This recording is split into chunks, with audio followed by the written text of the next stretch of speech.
देखिए, सबसे पहले तो मैं बहुत स्पष्ट कर दूं, किसी प्रकार की हिंसा किसी भी संस्था के द्वारा की गई हो, किसी भी व्यक्ति के द्वारा की गई, कांग्रेस पार्टी उस हिंसा की निश्चित रूप से निंदा करती है और सरकार से सिर्फ इतना कहना चाहती है, जितने भी कल्प्रिट हैं वो बिहाइंड द बार होने चाहिए। वो किसी भी संस्था के हों, चाहे वो एके हो संस्था के हो, बी संस्था के हो, पीएफआई के हो, राइट विंग के हो, सबको निश्चित रूप से बिहाइंड द बार होना चाहिए।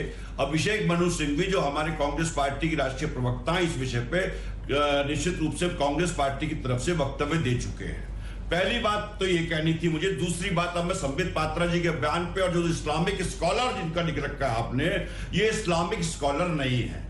स्कॉलर होते तो निश्चित रूप से मोहम्मद साहब की और कुरान की जो शिक्षाएं हैं, जिन शिक्षाओं में प्रेम की बात कही गई है, सौहार्द की बात कही है, मानवता की बात कही गई है, ये भी कहा गया है कि बूढ़े व्यक्तियों पे, फलदार वृक्षों पर और औरतों पे हाथ नहीं उठाना चाहिए। तो इस्लामिक स्कॉलर इस्लाम को उस तरफ ले जाते तो मुझे समझ में आता कि कहीं ना कहीं ये बेहतर इस्लाम की बात कर रहे हैं। लेकिन उन्होंने बात की कि पीएफआई या जितनी भी और संस्थाएं हैं वो इस्लाम के लोगों के लिए लड़ रही हैं। भैया, लड़ने की कोई जरूरत नहीं है। देश में संविधान है, देश में कानून व्यवस्था है, संविधान के अनुसार आपको हक दिए हुए हैं, प्रत्येक भारतीय को दिए गए हैं, उसके अनुसार लड़े।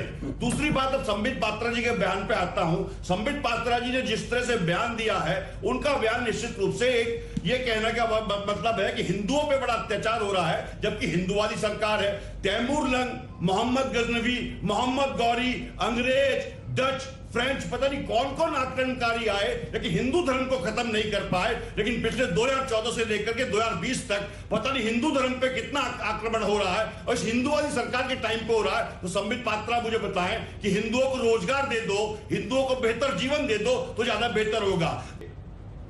बहुत स्पष्ट कर, देखिए मैंने तो बहुत स्पष्ट कहा कि दंगों को निश्चित रूप से बिहाइंड द बार होने चाहिए। दंगाई पी नवीन जो भारतीय जनता पार्टी के कार्यकर्ता जिनके पोस्ट पर ये झगड़ा हुआ, उनकी एक पोस्ट पढ़ देता हूं, उम्मीद है आज तक के दर्शक समझ जाएंगे। पी नवीन लिखते हैं, This Lok Sabha election I have voted for BJP. Rain on election day also indicates lotus will blossom on May 23rd.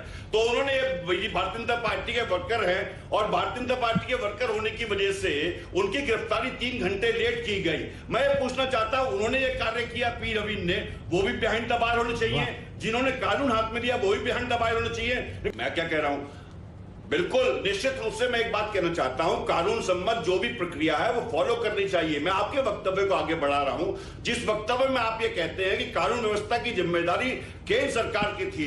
Delhi में दंगे हुए, सरकार खामोश बैठी रही, दंगे हुए, 47 लोग मारे गए, जगह जगह दंगे हो रहे हैं, सरकार खामोश है। दलितों के बाद संबित पात्रा आपके मुंह से शोभा नहीं देती। संबित पात्रा जी की पार्टी दलितों का आरक्षण काटती है, संबित पात्रा जी की पार्टी दलितों का बजट में से कटौती करती है और यहाँ दलितों के हिमायती बनने का काम कर रहे हैं। और दलितों को बांटने का काम कौन कर रहा है? अभी आप कहते हैं हिंदुओं को ब्राह्मण नहीं बनना चाहिए, ठाकुर नहीं बनना चाहिए, गुजर नहीं बनना चाहिए, त्यागी नहीं बनना चाहिए। तो भैया दलित भी तो हिंदू है ना, दलितों को बांट क्यों रहे हो, दलितों पर अत्याचार क्यों कर रहे हो? इस विषय में जवाब दे दीजिए। इस टाइम पार्टीशन हुआ था तो सावरकर के कहने पे पार्टीशन हुआ था, जो आपके दल का सबसे बड़ा नेता है। शर्म आपको नहीं चाहिए, पार्टीशन उन्होंने